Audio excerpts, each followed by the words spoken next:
Hello, welcome back to the Sarah Jane Me Show here on Sky News. The government, the aviation industry and us here at Sky have all announced some ambitious targets to tackle climate change. Let's take a look at some of the key milestones that have been announced. Well, the Prime Minister has announced a ban on all petrol, diesel and hybrid vehicles from 2035. Key figures and businesses in the aviation industry are pledging to reduce net carbon emissions to zero by 2050. But before then, Sky has announced plans to become a net zero carbon producer by the year 2030. But the big question being asked is, do all these plans go far enough, and are they even viable? Can they be achieved? Well, joining me now to discuss this, Fatima Ibrahim, co-director of Green New Deal UK, and Tom Burke, he's the founder of the environmental group E3G. Good afternoon to you both. Some really big announcements today. Tom, first of all, let's get your thoughts on Boris Johnson unveiling this grand new plan, saying they're actually, moving their targets forward, and they're doing great things. What's your initial reaction? I was actually rather disappointed that there weren't more announcements this morning.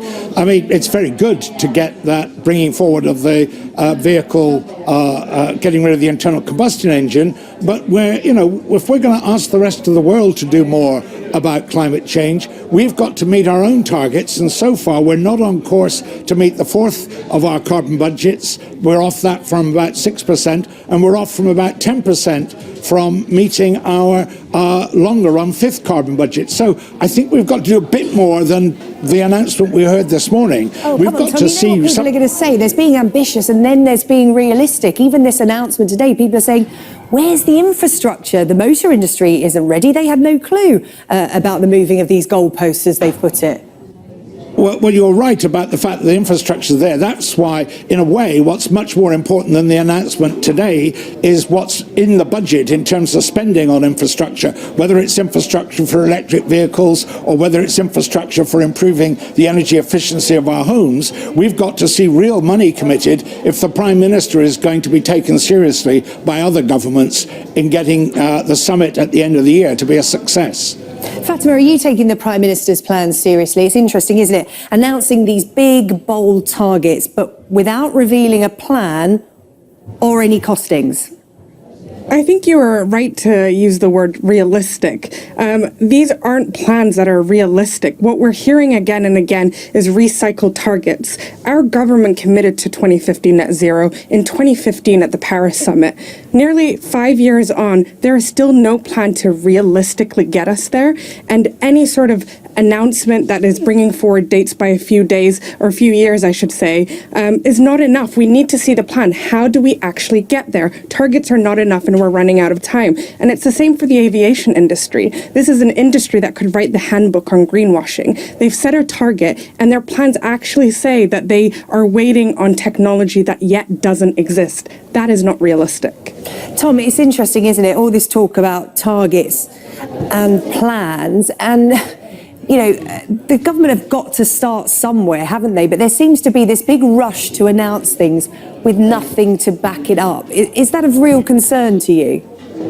Yes, it is a real concern. It's one thing to get the headlines right. It's another thing to get the outcomes right. And if you want to get the right outcomes, you've got to back up your headlines with real budgets, with real money in them, and with real regulations. You can't achieve this unless you put the right legislation in place. And so both of those things we're not seeing as much as we need to see. And I agree with Fatima about the need to actually put a plan in place. There isn't a plan. There's lots of aspirations, and it's right to say that Britain has been leading the world, but it's not yet fulfilling enough of its own promises to get the rest of the world to do more, which is what has to happen at the summit. Yeah, leading the rest of the world with its ambitions, maybe. And this is something I was discussing with my production team before we came on air. We were talking about the fact that climate change has been creeping up the news agenda for a number of years. It's been at the top for a while now. But what tangible thing have the government actually done in the last decade about tackling climate change? And I'm not talking about setting targets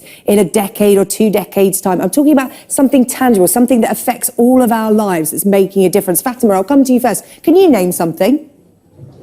I think that's a good question, and I'm also looking for an answer, and not just something tangible, something that actually contributes to us avoiding the worst impacts of climate change. I'm still looking, and I think the government needs to actually, put its house in order quickly and start investing in a low carbon economy that would not just be great for Britain, but it would also inspire the world and surcharge a green energy revolution around the world. That's what the government needs to do, tangibly do, over the next year. OK, Fatima's drawn a blank. Tom, perhaps you can come up with something. I think it's wrong to think that governments have done nothing. The real point is they're not doing enough to meet the urgency of the problem.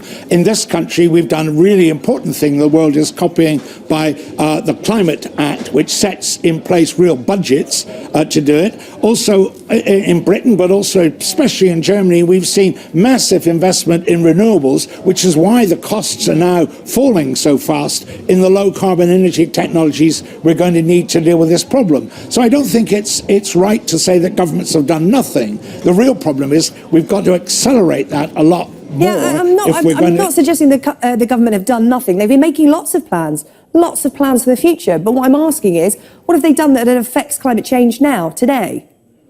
The emissions would be far worse than they are now if we hadn't done the kind of things that have been done. So even though we're not going fast enough, it's wrong to think that we've done nothing. We're about 30 to 40% below where our emissions were in the 1990s already. So we're making some progress, but we're really not making enough progress to deal with the urgency of the problem. As we saw, the consequences of failure, as it were, a prequel to the global scene with what was happening in Australia over the Christmas. That's how catastrophic the outcome of policy failure will be. So what we need to see is more effort into making sure we have policy success. Fatima, the former president of this conference, the COP26, Claire O'Neill, who was sacked last week, has accused the Prime Minister of not supporting her work. In words she used earlier today, he just doesn't get it. Do you think that governments do get it? They talk about climate change, they make all these long-term plans, but are they actually getting the crux of the issue, in your opinion?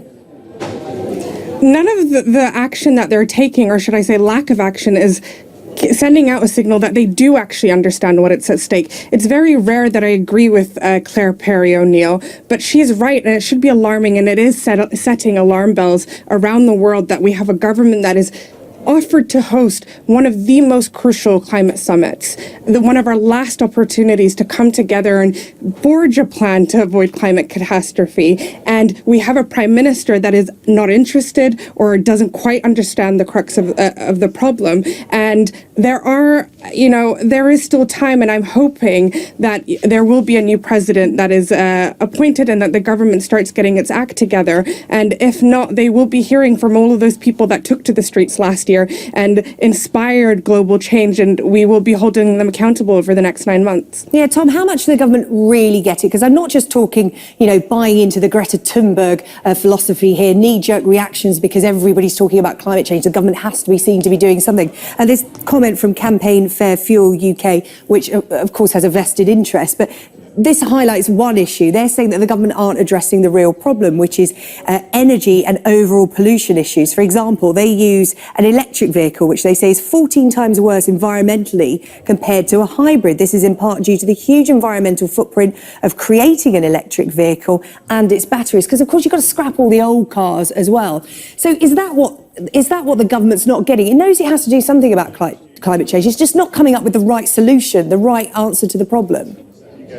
Well, I think we're going to see a lot of arguments over the coming years as to what exactly is the right solution. But I think that Fatima is completely right in saying that the politicians don't get it. I think we always need to remember that there is an administrative and a political bit of government. There's no doubt in my mind that the officials get the urgency and the scale of the problem. I don't think they're always supported by the politicians. And I think that's true whether you're looking at politicians on the left or on the right. I think they're all still stuck in the idea that somehow we can adapt business as usual rather than actually bring about a real transformation in the way in which we get energy, and affordable energy, into people's lives. So I think there's a real issue there. But what are the right technologies? There's going to be a very long debate about that. The one thing I think is really important is it's definitely going to be, and as Fatima said, an enormous economic opportunity for those countries that actually get behind